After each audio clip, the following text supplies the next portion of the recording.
Hello, everyone. Welcome back to the Screen Rant Society podcast. I'm your host, Logan, and today we are jumping back into the Pit Season 2, Episode 11, which was titled 5 p.m., and we're closing out on a shift, I believe. I think we're going into the next episode with this shift starting to end, and then you'll have that handoff from the day shift to the night shift. So I'm wondering what we're going to get in next episode, because we got an action-packed one in this week's episode, and I can't wait to talk about it because there were so many things that will progress our storyline along, especially some questions that I think are going to be needed to be answered in the next 3 or 4 episodes to try to conclude a really good season 2 so far. I think stronger than season 1 at this point. I really think that we've gotten a nice progression of different characters and starting to understand more and more what they are all about. And I think there's been a lot more conflict. I think the added conflict of bringing Al-Hashimi in, with Langdon returning, with the deposition for Mel, with McKay dealing with a patient that has consumed a lot of their time. And we've seen a side of McKay that I think is very interesting, taking her to the top of my favorite character list here on the Pit. So a lot to jump into, a lot to talk about in this episode. But welcome back. Thanks for listening. Thanks for watching. We are over on YouTube and anywhere you get your audio podcast. Make sure to like, subscribe, comment, rate us, and it helps people find us. And I think that it's been a lot of fun talking about the Pit so far. We've gotten a lot of good interactions over on YouTube, got some good listens on Spotify and Apple. And I think that we are in the midst of one of the best shows that has hit television in quite some time. So this has been a lot of fun, and I can't wait to talk about this episode because I think it was one of the better ones of the season. I think the last 2 episodes now of the Pit have been the best 2 episodes of the season. But again, this is called 5 p.m. and the synopsis on IMDb: while King struggles with her sister's newfound independence, while McKay takes Ogilvy on a field case, an unexpected visitor at the ER later unsettles both patients and staff. Let's just go right into it. We have a episode that depicts what a Trump United States looks like, and it is the presence of ICE. And there was a very good representation of what some of these hospitals have been experiencing with the ICE agents showing up unannounced, and the fallout of ICE showing up, and the confidence levels being shaken because of who is showing up and what it all means for the hospital staff.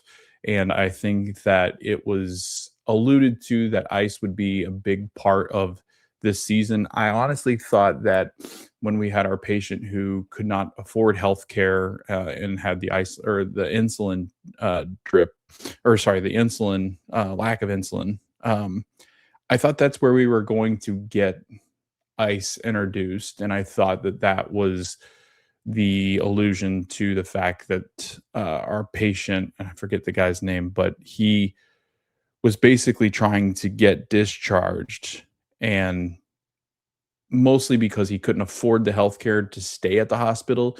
But I did feel like we were going to run into an instance where maybe ICE showed up looking for that patient, and that didn't happen. I think that the patient has been moved to the floors upstairs and getting treatment at in like the rehab area of the hospital where the ortho and rehab are located. I think that they are staying there. I couldn't remember if they were discharged or not, but we do have a lot of instances where I think ICE could have shown up and it would have made sense. But I think the fact that they did it like this was fascinating. And just the fallout in this episode from them showing up, I think it is accurate to what our healthcare professionals have experienced. I think our education system has been under attack from these ICE agents at times. I think that obviously in downtown areas where people have gathered to protest ICE specifically, there have been issues there. And I think that's where we get this patient coming in from. I don't know if it was a protest or she had just been followed by ICE, which they've been known to do is almost stake out different people that they think are illegal immigrants in this country. And so ICE will either sit on their house or will follow them from jobs and will try to get to them to detain them. And I think that is what has happened here with a patient that they bring in. So let's talk about this patient right off the bat. And I think that again, they do such a wonderful job of in this show of tackling real world scenarios, real instances, and it's so important to do this right because it is a it is an issue that has really taken over the nation. And I think trying to understand exactly what's going on and how these people are affected and impacted is important to understand. And I think there's no better way to do that than in TV and movies, because I think that people, you have an audience, you have captured an audience, and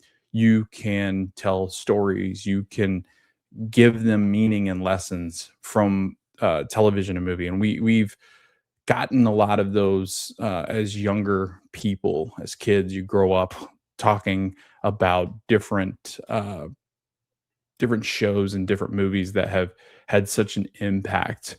And uh, I think that shows as we've gotten older, when they start to target different things happening in society, I think we get a good understanding of what we're supposed to take away from those instances. And uh, again, it's tough to try to do this in a manner where it's taken seriously. It's tough to do this because you want to make sure that you are doing it correctly. And if you can, I think that it is something that the audience can take away. And it really is. It's a moment where I think you try to understand and empathize with people that have been detained by ICE. But until you are in that situation, I think it can be very difficult to try to get into the headspace of what they experience, what they are going through, the fear that these people have caused in the United States. And I think they do such a nice job in the pit in this episode of showing us what that fear looks like, what the interactions look like between ICE and these professionals who are just trying to provide healthcare. So, if you don't know, it is illegal to deny anyone healthcare, no matter what, in the United States. So, if somebody comes in seeking medical help, they have to get it, and it might not be the best of healthcare, but everybody has the right, no matter what your citizenship status is, to receive care at the hospitals. It's always been in the law. It's always been something that hospitals have done even before ICE showed up on our doorsteps. And you cannot deny people basic health care. And so the pit and the doctors, the nurses, the clinical team are going to admit the patient if they need to. They're going to see the patient, treat them with respect, with uh, the sense of trying to make them feel better. And we see that earlier in the episode when we have one of the patients from prison come in. No matter who it is, these professionals are so good at taking down biases and eliminating that aspect of things. Now, I know there are instances where physicians or nursing staffs still have issues with you know predetermined biases and have these feelings towards people where they might not provide the best of healthcare when they figure out where these people are from. But for uh, this instance, and for any instance in healthcare, uh, the physicians, the people in the hospital are supposed to eliminate any kind of biases that they might have to care for patients because that's their job. And by law, that is what they are expected to do. So when Pranita shows up, our patient who is detained by ICE, and she has the zip ties to show for it, where her hands are in front of her and they have detained her using zip ties. The ICE agents bring her in and say that I think it was that she fell downstairs. So I think they showed up to this person's home and they detain her there. They claim that I think she fell down the steps when it's definitely likely that our ICE agents, who I call ICE goons, have shown up and thrown her down the stairs because that is just what they do. And they don't have a regard for human decency or respect for humans.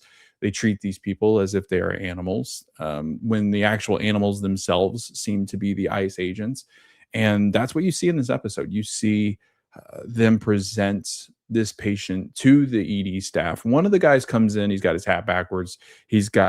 So they always have that mask to hide their face, which is very interesting to me. The only time that I would feel that you would need those masks is if you were deploying some kind of uh, gas bomb or whatever it might be to try to disperse crowds. But whenever they're wearing them around just to wear them, I feel that it's more of they're just trying to hide their identity. One, because I think they're embarrassed by what they do. Two, I think that they don't want to be identified in case people want to retaliate, which isn't fair because it's the same thing that they're doing to the people that they are detaining and looking for.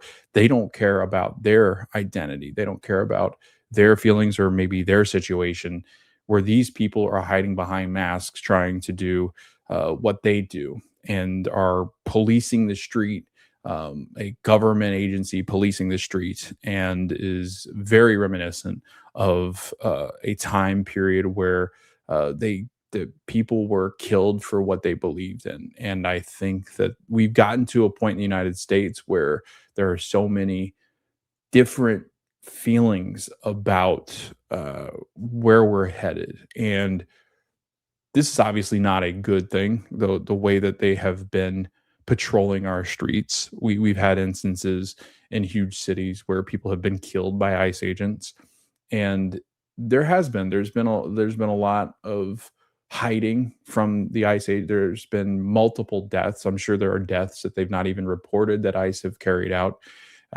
killing people. And so this all coming to a head and being presented in this episode is a lot to take in. It's a lot to put on an audience, but I think it is something that was warranted, something that Noah Wiley and crew said in their press tour that this would be addressed because it has real ramifications and impacts on our not only our society but the people that live here, the people that are just trying to find a better life.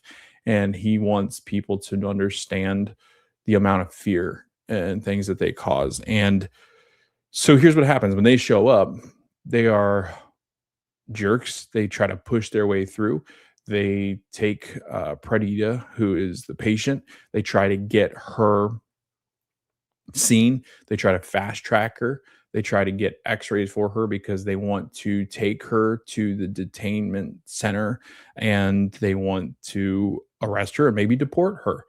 And anybody that stands in their way, they've got a problem with. So they show up, and right away, the the temperature in the room rises, the tension rises, and I think you see fear, but you also see anger from people like Dana and Robbie and Al Hashimi who understand why they're there. And as time starts to go on, you start to see patients leave that were in the hospital that feel that they were in danger. A lot of them immigrants, but a lot of them legal. And there is an instance where I think it's McKay or Dana. They say that these patients had the legal right to be here, but because those goons showed up, they left in fear that these ICE agents might have other ICE agents start to come in to detain people. They themselves might start detaining people. And so Robbie is not happy that they're there. And Robbie says, we need to get them out of here as fast as we can. It builds all the way up to a point where people in the waiting room hear that they're back there, and the people in the waiting room start to disappear. They start to do overhead pages for different patients, and you can tell that they have left because they are afraid of what might happen. And nursing staff, EVS, which is the environmental services team, which is the team that cleans the hospital.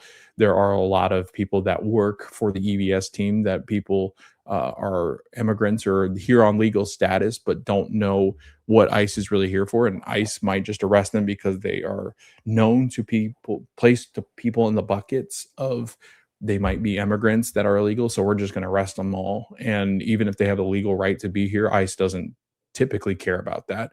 And we've seen that ICE doesn't care about anyone but themselves. So it is a very interesting dynamic that they introduce here because it shows just how much these people have changed the way that the society operates, and especially in areas like this. So very fascinating. We end up getting the climactic point of this is Robbie basically says, "Get the hell out of my ED," and they said, "We will as soon as that patient's cleared." And I think it's right as they're starting to get ready to clear her or get her in to be seen for X-rays. There's an argument that happens, and then Jesse, our nurse, gets into a big time argument, and I think gets physical with one of the ICE agents, and the ICE agents throw Jesse on the ground. They detain him, and they're going to take him to a detainment center.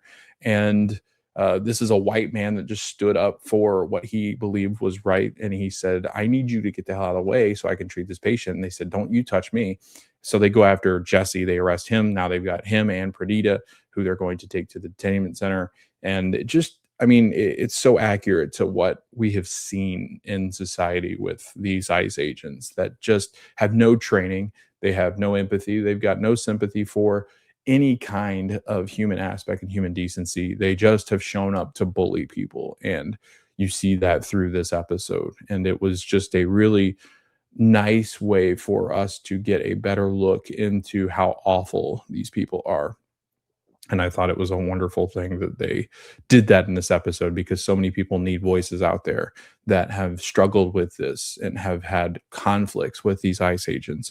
And I think that the Pitt taking it on and showing us just what they do and how disruptive they are and how just terrible these people have been to these professionals is something that I think the Pitt has always done and never really shied away for. So let's jump into some other things. We were 20 minutes in. We got through the ICE stuff, and we'll jump over to McKay because Dr. McKay gets a lot of runtime in this episode. I think that we've gotten McKay in this episode more than we've gotten her throughout the whole show. And so we're going to talk about her because I think so much of what she's been going through is very interesting.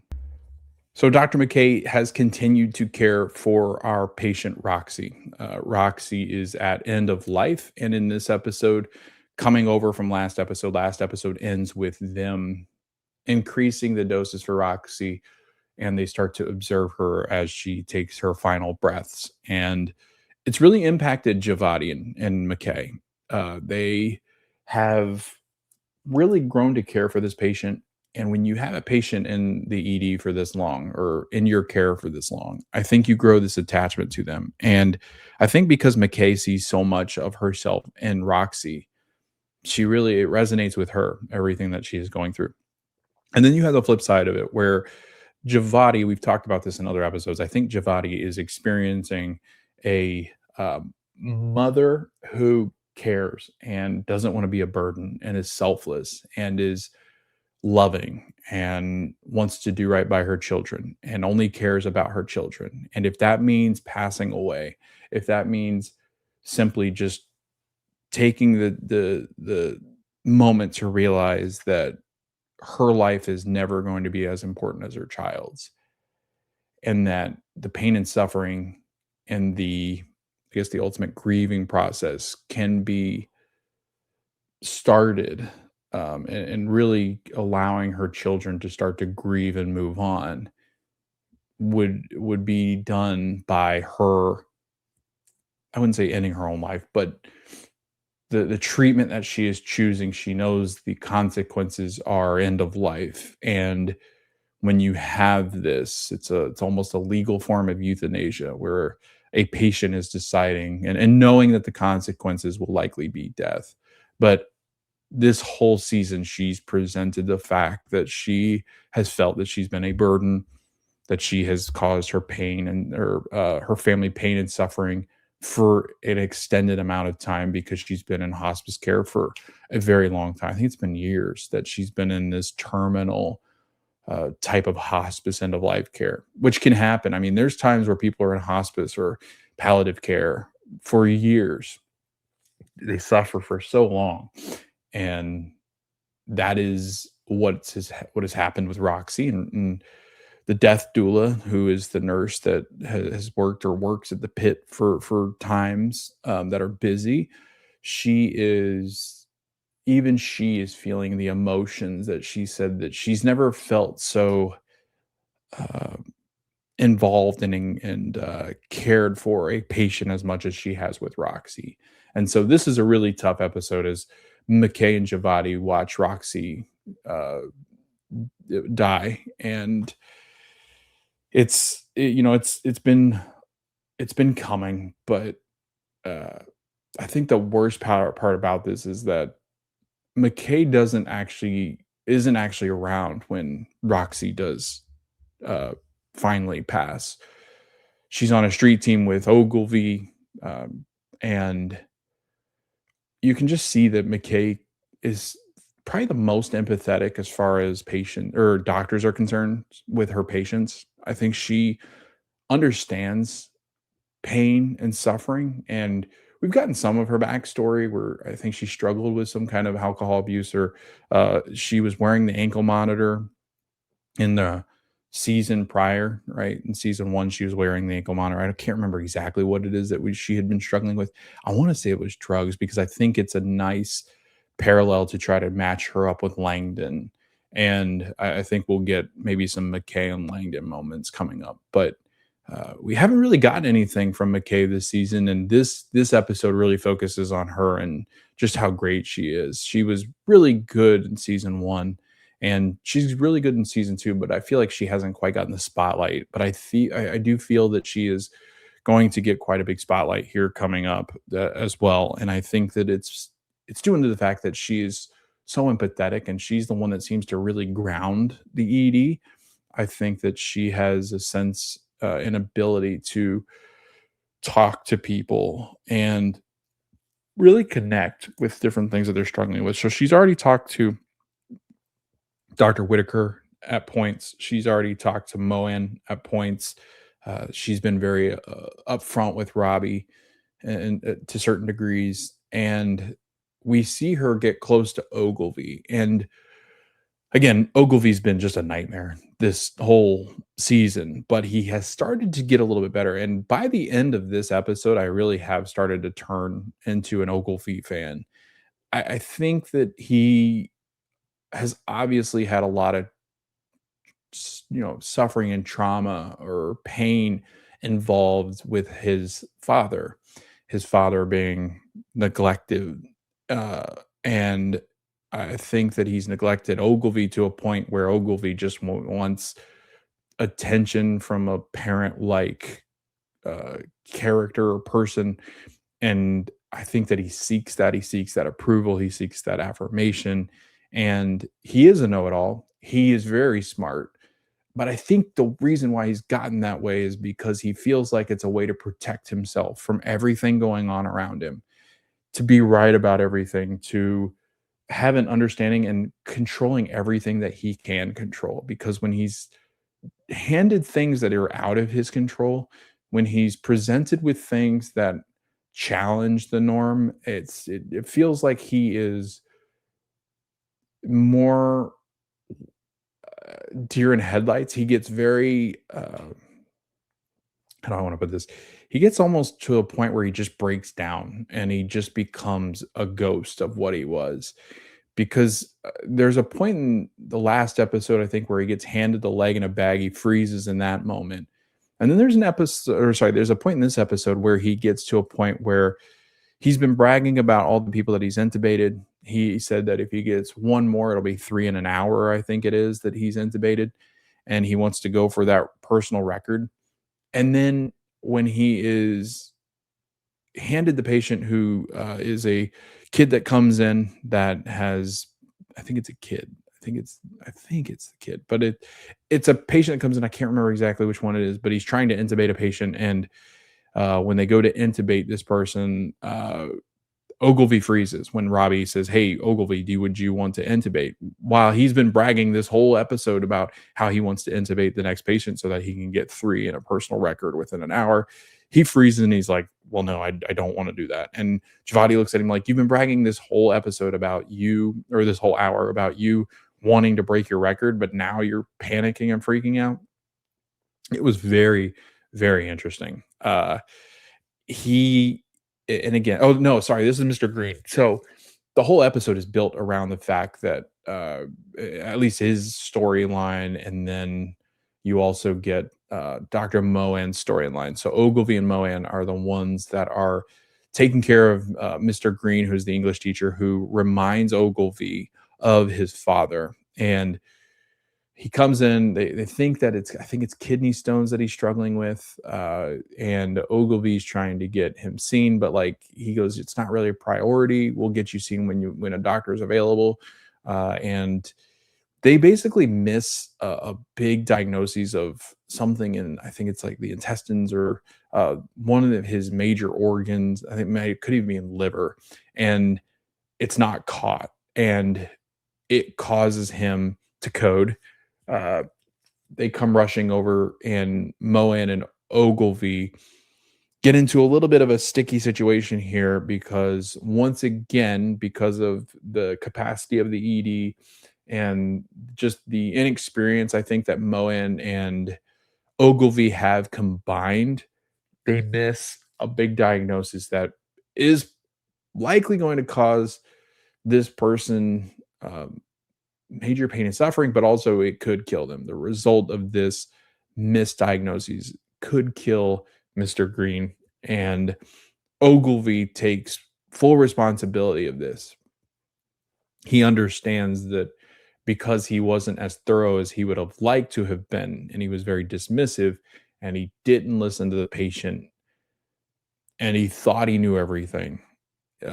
This world and this profession especially has a way of humbling people. And Ogilvy's been humble throughout the season, but this moment, I think, flattens him. And he's been humbled multiple times. But you also start to see empathy with Ogilvy, which you haven't quite seen before. He makes a joke about Moen having a heart attack at the beginning of the episode, but you start to see a more human element of Ogilvy. It's just this kid that has probably been gifted everything that he could possibly want because of his intelligence, and he's gone through school with no challenges, no hurdles. He's always been the smartest person in the room, and when you're the smartest person in the room, you're not challenged often. And when you're not challenged, you're not overcoming, and you're not, you don't have a resilience. You don't build this tolerance to failure, and that can be very destructive in a human being, and it's very destructive to Ogilvy here. And you can see, though, that this isn't just a robotic person, that he does have a side to him that feels. I think he's just got such a high wall built that to knock it down, you need multiple things to happen to get beyond the barriers that he's put up. But you do see the cracks here in the foundation. And so Ogilvy, the experience with Mr. Green rattles him. He gets invited by McKay to go out as the street team, they call it, which I think was something that was implemented around COVID, they said, at the Pitt.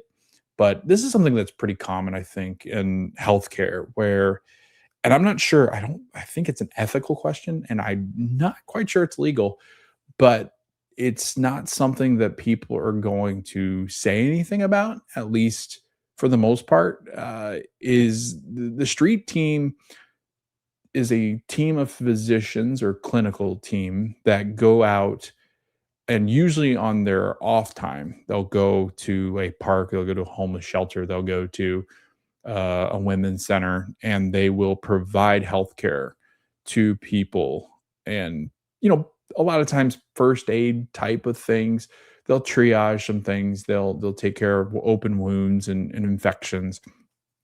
So it's nothing crazy. They're not getting their scalpels out and like performing surgery or anything, but they are going out and providing expertise and health care to and treatment to people that are oftentimes uninsured, can't pay for it, will never pay for it. In this instance, it's an unhome patient that they go out to take care of, and it's uh, it just shows how empathetic McKay is. She takes time during the busiest time that you could have in a hospital, but also, I mean, they are packed on a holiday weekend. And McKay, she gets yelled at later from Robbie because Robbie's like, I have doctors who are having panic attacks. I've got doctors who can't take care of other people. He doesn't trust Langdon. He's like, we're short staffed, and that's why Langdon's here. And that's why we have different people coming in. I'm calling different physicians to see if they'll come in early because we're so short staffed.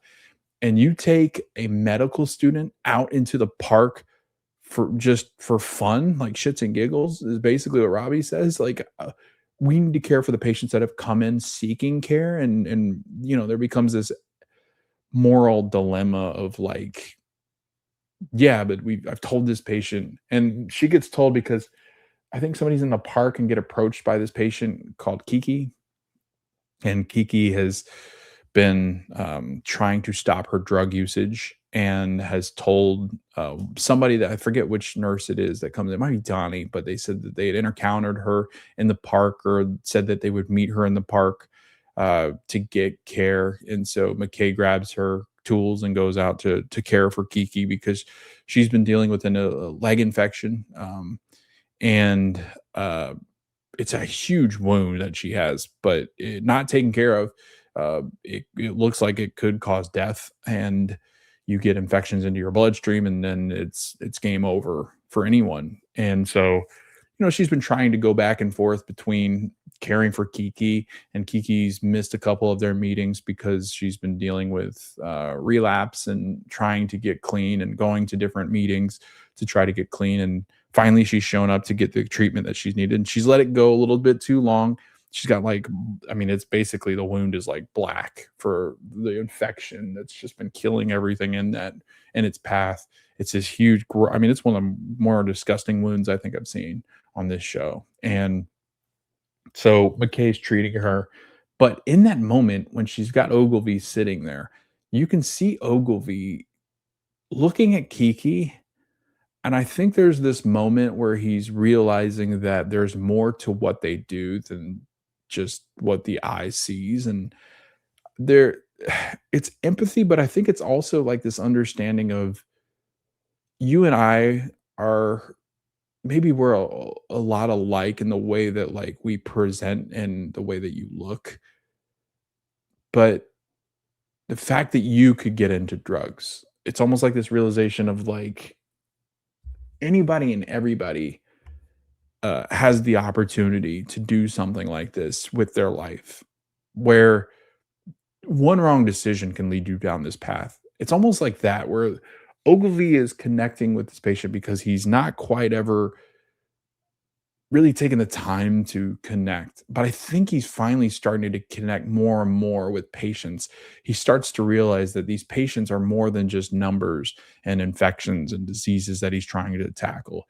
There are humans behind this. And I think it's helped that he's had Mr. Green. I think it's now helped that he's had Kiki, because I think he's really starting to come around to the idea that like, these are people and I need to treat them as such. And I would want people to treat me with the respect and dignity that I deserve if I was in their situation. So there's a really good story arc happening with Ogilvy, and the changes that he is going through are wonderful. So a lot of good stuff there. Dr. McKay comes back in from doing their treatment with Kiki, and Dr. Robbie confronts her. And in that confrontation of like, where the hell have you been? We've been looking all over for you. He just like drops in that Roxy's past, and it deserves so much more empathy with it.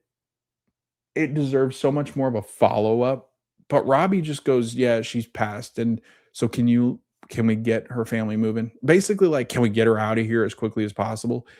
There's no empathy there, and Al Hashimi with the confrontation that she had with Robbie in last episode, Robbie has just become so stoic and to a point where he just doesn't care about anything. But it's weird because let's talk about Robbie in this episode. So Robbie continuing his path towards his sabbatical, he's saying that, all right, we only need like another hour and I'm out of here. And he's starting to realize that maybe he's going to be here longer than an hour. He's going to be asked to stick around. I think that's what a lot of them are going to end up doing, is sticking around because of how busy they are. Uh, because technically, I think there's one more hour on their shift before they do the handoff. But there's, I think, there's 12, 13, 14, 15. So 4 more episodes. And I think that the final episode might be more of them like the last season, where they are winding down from that awful shift that they had with the Pitt shooting. But Robbie, I mean, we're to a point now where I don't think he's going on this sabbatical. He's counting down to no reason. He has made there's been multiple times now where there have been people that have almost taken their life. In fact, there's another patient that almost takes her life in this episode that we'll get to.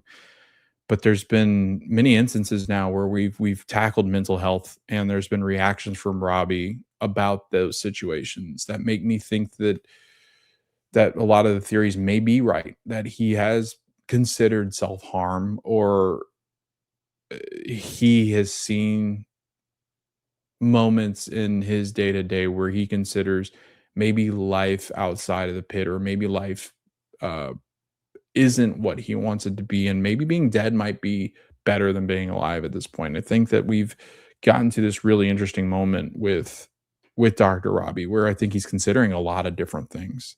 You know, what does life look like if he doesn't continue his work in the pit? What does life look like if he just takes off and avoids all accountability and responsibility? What if there is a point in time where he does want to take his own life?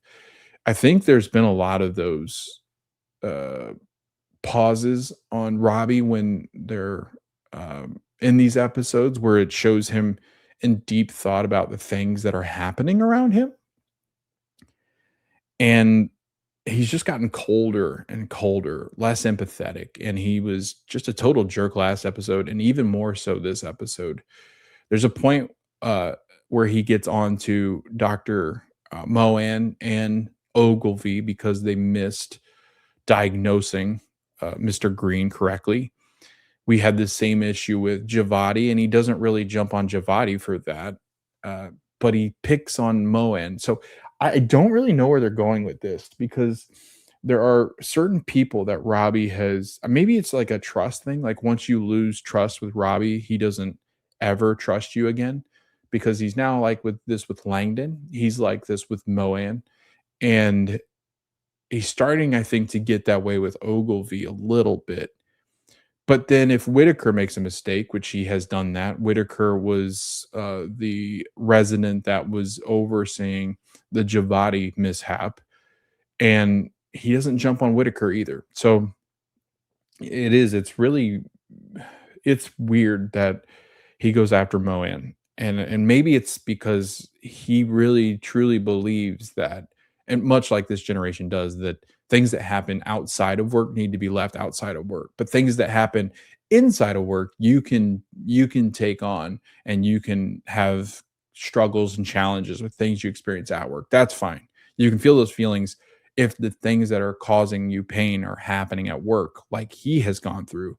But Robbie, with such a tough exterior, thinks that anything going on outside the hospital needs to be left at the door. And there are generations that think like that, that leave your baggage at the door. And I get that to an extent, but that is not reality. Nobody in this world leaves their baggage at the door when they go into work. It's a human life. It's an aspect of life that you cannot ignore. So the fact that he's all over Moan and continues to be all over Moan and then jumps on McKay's back in case, like, where the hell were you? When McKay's never done anything like that. It's very interesting. I can't wait to see what comes of this because he's had reasons to get on the others, but hasn't. But the fact that he's singled out 3 individuals to really just jump on their back and on their case, it really confuses me because Moen's a good doctor. McKay's a really good doctor. Uh, Langdon's a very good doctor. Like I get the Langdon thing more so, but I don't understand why he has targeted some but not the others. And maybe it's just his way of coping. I have no idea. So I can't wait to see what they unpack with Robbie. But throughout the episode, Robbie's just kind of an ass, except for the ice agents. He's really good with the ice agents. So he's got like it's very bipolar in the way that he's been this season. He uh, he does have a moment with Duke, who is the guy that helped bring his bike back to life that Robbie's going to take off on. He's the bike mechanic, and the bike mechanic Duke. It's There's something going on. There's a mass or something in his lungs where they're going to have to go in to see what it is. So I think it's going to involve surgery, and it could be cancer. It could be harmless. It could just be a mass that they have to remove. Could be all sorts of different things, but they need to go in and operate to make sure that it's not something that's malignant. And it's it's a uh, it's a time I think where Robbie, and maybe for the first time in a long time, he's got this story, he's got this friend that's a parallel to him, and there's a really interesting moment that I think is not put in by mistake. There's a line that is said where Duke says, "Oh, it's something serious," in the as a response to like we really like to make sure that this thing's not bad. Can we operate? And he goes, "Oh, so like this is serious." It's almost like Duke is having this realization of like what was something he thought was not a big deal is actually a really big deal. I think I think it's a parallel. I think they're using it for a reason. I think that we're going to get to a point where Robbie says, he might be thinking that some of this stuff he's going through is not that big of a deal. When in actuality, it's a huge deal that he's dealing with these things mentally, or sorry, not even dealing with these things that he's dealing with mentally, and not getting the treatment that he needs. He cares about others, but he doesn't care about himself, and that becomes a very dangerous walk through life when you only care about others and you don't take the time to actually make sure that you're okay yourself. So, Robbie, very interesting in this episode. I think we're getting to a point where we're really going to start to see him unravel like we did last season towards the end. And he has still neglected any kind of treatment or help there. So we've tackled McKay, we've tackled Dr. Robbie. Al Hashimi, there is a patient that has brought in a young boy that the mother says that he had gotten into his car or her car. It was unlocked. She was doing the gardening, wasn't really paying attention to what the kid was doing. He fell asleep in there, was in there for a couple hours. And when you're in the car for a couple hours in the heat, you have a heat stroke and then die. And so this kid is had a heat stroke, I believe. He's passed out, completely out. Really bad situation, really bad shape, possibly having a heat stroke. She brings him in. Langdon gets him out of the car, carries him through the ED. They get into one of the trauma bays, and they start to do all sorts of different things to treat him. They get him into a body bag of ice. And again, Dr. Al Hashimi has pulled a card of another kid. She seems to get all the kid cases. We had the water slide incident. We had the baby Jane Doe that has been left in the bathroom. We now have this. And we have a mother who is very distant. And I was listening to another podcast that said it perfectly. She almost has this ghost like look to her where she looks very removed and like she's pretty pale. She's very sweaty when she comes in, like she'd been out, like she'd said, gardening, but something's not checking out. Like she's very aloof. She is almost like she has seen a ghost herself. She's kind of in her head a lot. And Quan notices this and is like, "What the hell's wrong with her?"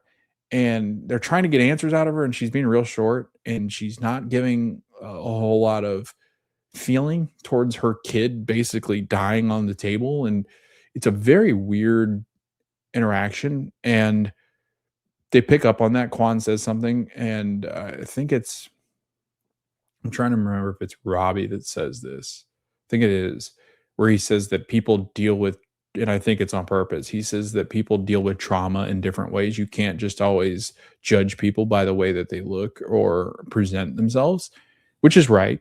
But I think in this field, you do, just like if you were an investigator or a detective, you almost do have to assume the worst in these situations, and maybe not to where it impacts your level of care.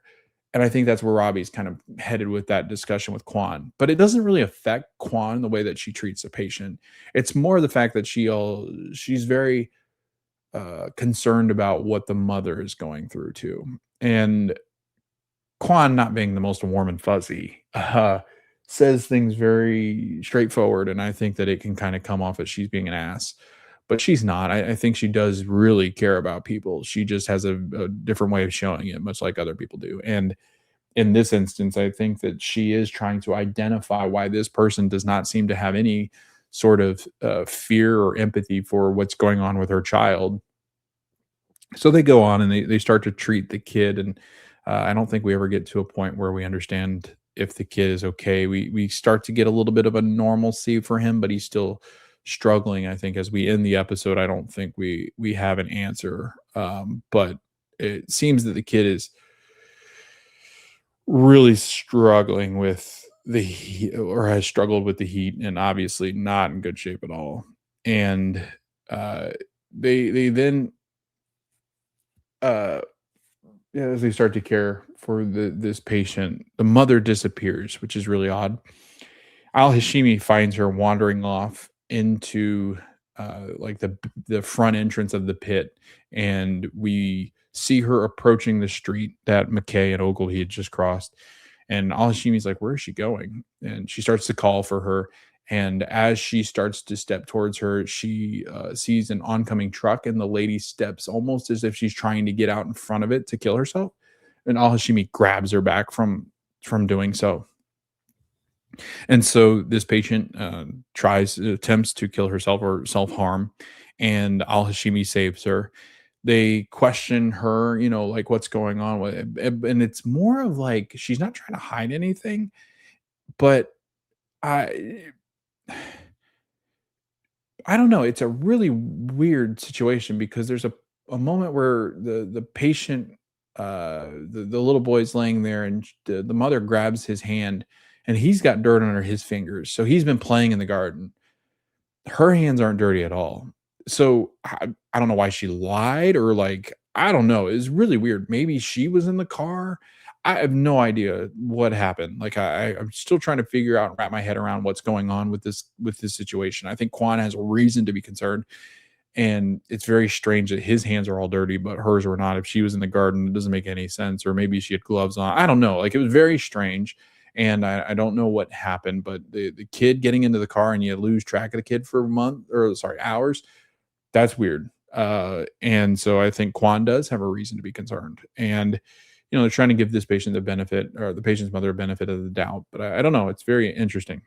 Um, I She is confronted by Al Hashimi, and Al Hashimi is asking her, what's going on, and she goes, I look up, or I look away for a couple minutes, and this is what happens." And she feels like a failure of a parent, and she's not real coherent with it, and it's almost like she's like, "I really failed, this child." And so I don't know what it's building up to. I'm interested to see, did she put the kid in the car on purpose?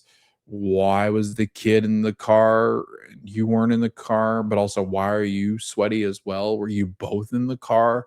Were you trying to hurt yourself and him? Like what was going on? I'm starting to think that's might be what more like she grabbed him and he'd been playing and said they were gonna go sit in the car or something, and the kid passed out. That's what I think. I think maybe this might be a self-harm kind of thing. Or attempted murder slash suicide. Like, I don't know. It was very, very odd. And I'm interested to see, maybe it was just a neglect thing where she really did not pay attention. The kid got in the car. So we shall see. It was very, very interesting, this case, but the fallout from it. Al Hashimi again is really, really impacted when she has to handle a kid in certain cases.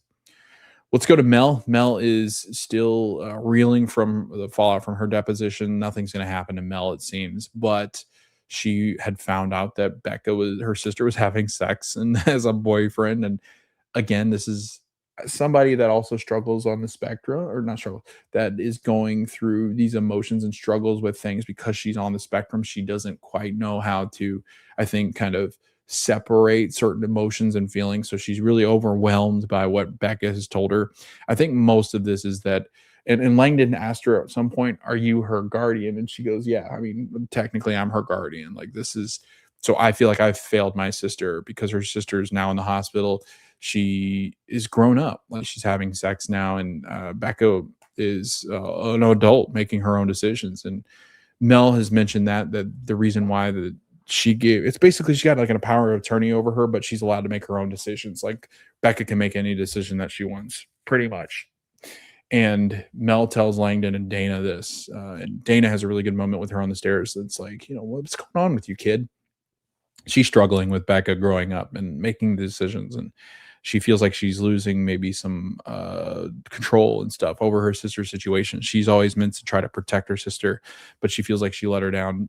Mel was trying to figure out if she had been raped, and come to find out, no, like Becca wanted this. She wanted to have sex. She was the one that initiated it. And Mel is seriously, she's just, I think it's just like a parent would, almost, to the fact where she is sad that her sister is grown up, and that she's going to start to make decisions on her own that impact them both. And I think Mel's having a hard time grasping that. And as somebody that also is on the spectrum, I think she is not able to really kind of, I would say, how would you, not really, hold back on these feelings, but really trying to figure out how she's supposed to feel about these things. And so again, it's a culmination of all these things happening with Mel. Mel's stressed out, but at the end of the day, Beck is an adult, and Mel is truly upset at the fact that her little sister's growing up, and that is tough for Mel as somebody who has always looked out for her. So we do get that with Mel in this episode. Dr. Langdon is great with Becca and Mel once again. And speaking of Langdon, we get a lot of his storyline here.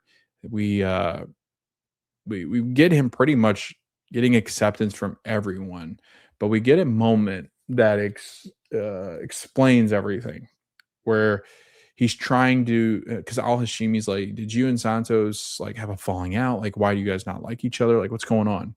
Al Hashimi's trying to understand, and I think Al Hashimi, Robbie, and Santos are the only ones that know. I can't remember, but I think they're the only ones that know what he actually did, where he was selling the drugs he was stealing out of the ED, and maybe Dana too. But he has not told anybody else. And over the 9 or 10 months that he's been gone, they don't know why he's been gone. They know that it's some sort of addiction, I think, that he's been dealing with. But I don't think they knew exactly to the extent of what got him suspended. So Al Hashimi says, "You should talk to her at some point. Like, you and Santos need to talk at some point." He goes, "I'm working on that. I'll get to it." But I didn't know it was going to happen this episode. And then like 2 scenes or 3 scenes later, he's talking to Santos, and they're walking towards the back elevator. So they're not really within earshot of anybody.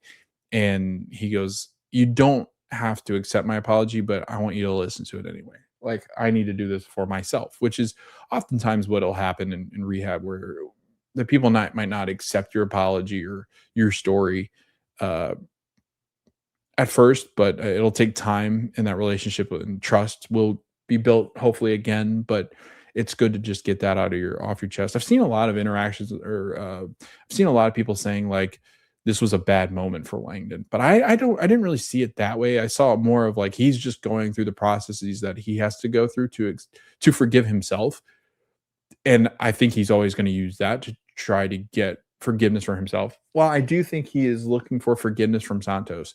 I don't think that he was necessarily in the wrong in the stuff that he said when she responds the way that she does. So he said, he says, "I'm sorry for what I did." And Santos basically says, "I cannot forgive you, and I will not forgive you until you tell everybody in this hospital what you did. And if they accept you, then I will accept your apology." And so we find out there's only a couple people that know why he was actually suspended. She was one of the ones I think that got him caught in what he did. And she goes, "I should have turned you into the medical board, and they should have taken every license that you have and stripped you of it. And they should have taken, you should not be here anymore." And it was a big time moment. But Landon goes, "Don't you think I've suffered enough? Don't you think that I've gone through enough the last 10 months of almost losing my wife? She almost took my kid from me. And now I've gone through this process, and now I'm trying to get back into work. And now I'm just getting berated by all sorts of different people. And I had to go through rehab. Don't you think I've gone through enough?" And Santos says, "No, I don't think you have." It's a very interesting look into how Santos feels, and Santos hasn't necessarily been the most welcoming or friendly towards anyone, and so I kind of expected this reaction from her, and but I do think it kind of caught Langdon off guard. And she goes, "You were an asshole to me on my first day. Why would I ever give you any grace?"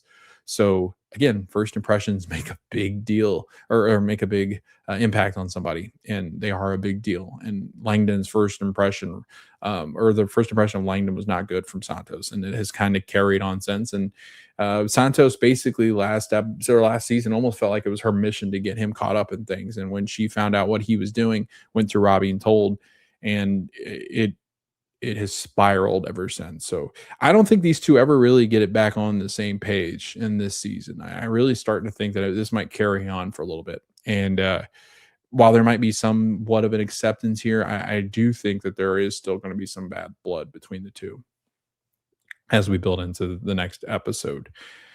So that's where we pick up with Langdon and Santos. I'm trying to think if there's anything else between those two that it's really going on. I mean, Santos is still overwhelmed and is really struggling and being overwhelmed, but she kind of takes a back burner in this episode. Langdon's not really prevalent in this episode as much. A lot of it was focused on McKay and Robbie. Javadi's mom comes down, and she goes, "There was another mishap," and the mother goes, "Is this your fault again?" And Javadi goes, "Actually, no, it wasn't." But you can see just the emotional drainage that her mother is on her. I'd be interested to see if Javadi sticks around, because I think that there might even become an instance where she could be like, "I'm get the hell out of here, so I don't deal with my mom anymore." But Robbie gives Javadi a moment where Javadi and Robbie are standing in there when her mother comes down to be a surgical consult on the kid, or not the kid, Mr. Green, where Mr. Green is to be intubated, and Robbie goes. That's when he asks Ogilvy if he wants to intubate, and he's like panicked.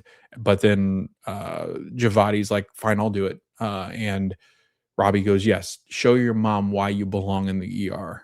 So there's a big vote of confidence there from Robbie. So again, like I said, he's picking and choosing people that he goes after. He could easily go after Javadi and the shit she's going through, but he does. It's so, maybe it's because he goes after Moen, he goes after Langdon, he goes after McKay because they should know better, because they're supposed to be the examples. Maybe that's it. But he's also had moments where he's gotten on Javadi a little bit, or he's gotten on Ogilvy a little bit. He's gotten into Quan some. Like, so I don't know. I'm just really interested to see what we learn about why Robbie is so difficult with others, and not with some of the med students and stuff, and Whitaker especially. Like Whitaker and Moen, I feel like are on the same level, but he goes after Moen more than he does Whitaker at all. So we shall see.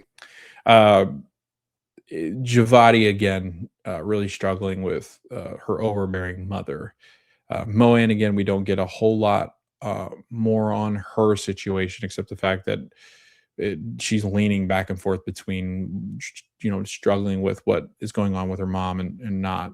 And so we get that. Dana in this episode does a really nice job of just kind of picking up the pieces that are shattered.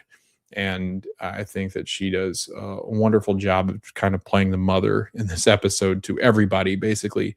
Like, you guys need to cool your shit. Like, this needs to be better. And she understands that, people go through things, but I think she's really starting to see that everybody's going through crap. And Dana is too. So Dana's had to pick up the pieces while also dealing with her assault case. Whitaker gets a patient that has dislocated his arm at the Pittsburgh Pirates game. O'Neal Cruz hits a home run. He grabs the home run ball. He's still holding the home run ball. He dislocated his elbow. It's disgusting, but he won't let go of the home run ball because he said he had caught one of the other home run balls from another, I think it was Andrew McCutcheon's home run. And so he's like, I'll never lose that ball again. So he holds on to the ball. They're trying to snap his elbow back in place, but he can't if he's got that baseball in his hand. He finally lets go of the baseball. They let him hold it in the other hand, and they without pain meds and anything like that, like they don't want to put him under or sedate him at all because he doesn't want to fall asleep and lose the baseball. So he does this without any kind of painkillers or anything. They snap it back into place. It's disgusting. It's funny when they did it, he's screaming.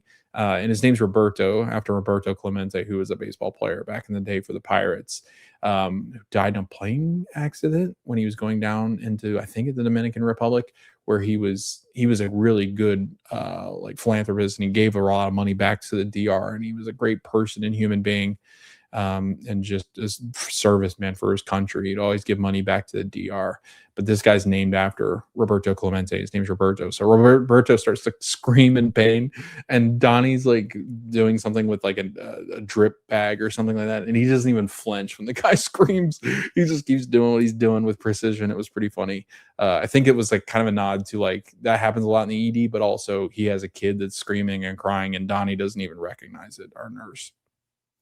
So again, Whitaker, not a whole lot in this episode either, besides that patient. I think that was pretty much all we get with him. I'm trying to think if there's anybody else or anything else that we mentioned before that last scene, but I think we've gotten through everybody. Yeah, I think we've gotten through everyone that we need to get through in this episode. So let's get into this final scene. So we had a patient that showed up that was on the golf course that was drunk and belligerent. His buddy came in to check on him, but he's like, I barely even know his personal life. We're just golfing dudes. We just go drink beer and have a good time. And he goes, but I've never really seen him that aggressive. Like, he's not a good drunk, but he's always real aggressive. And so that was real interesting. The guy is knocked out because they had to basically pump him with sedation and stuff, like drugs, because he was just wild. The EMS had to like do that, and he was fighting people on the golf courses and stuff. And so he's sedated. He's completely out. And at the end of the episode, he comes to, and Emma, our nurse, is like, oh, you're back, like everything okay, like she's just explaining where he is, and she goes over to like touch him on the shoulder, and he grabs her and he puts her in a headlock. And this will I am sure have huge fallout and consequence with Dana. I'm pretty sure Dana will probably walk into this situation, or will have to deal with Emma having the fallout from being under attack. This is a very common thing to happen, unfortunately, in healthcare. Some people have very violent reactions to being sedated. Some people don't know where they are. Some people have schizophrenia. Some people are not there mentally stable, or they just don't know where they are, so they react. This is a common thing that happens in healthcare, where there violence against healthcare workers. So we're going to get into that. We've already seen it with Dana last season. Now we've got her understudy now having to deal with violence. So I wonder what's going to happen with Emma. Is Emma going to continue to work here after all the stuff she's seen in this shift? Will Emma decide to continue her work in healthcare? I'm really fascinated to see why. I think it's a character they could afford to lose technically, and this might be presenting the fact that there are people that are leaving the healthcare profession because of violence against healthcare workers. So we'll see. That's how our episode ends, where she's still in a headlock and he could kill her. I mean, the way that he's got her around the neck, it'll be real interesting to see what happens with Emma as we close out this episode. Another really good episode. I mean, I would give this a 9.5 out of 10. This was a fantastic episode. I think it shows a lot of different things that we're dealing with in the healthcare system and in society in general. I think we've gotten a lot of different emotions that are happening and how people deal with grief and conflict. It's so good at that this season and this episode especially, of showing different ways that people react to different things.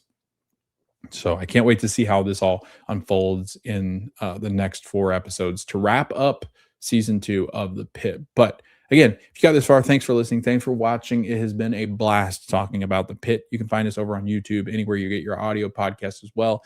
Like, subscribe, rate, follow, whatever you do on those platforms. It helps people find us. And you can find us over on social medias. I'll drop the usernames and stuff down below because they're different on all platforms. So I appreciate you guys listening along so far. And we will see you next time when we discuss season 2 of The Pit, episode 12, which is titled 6 p.m.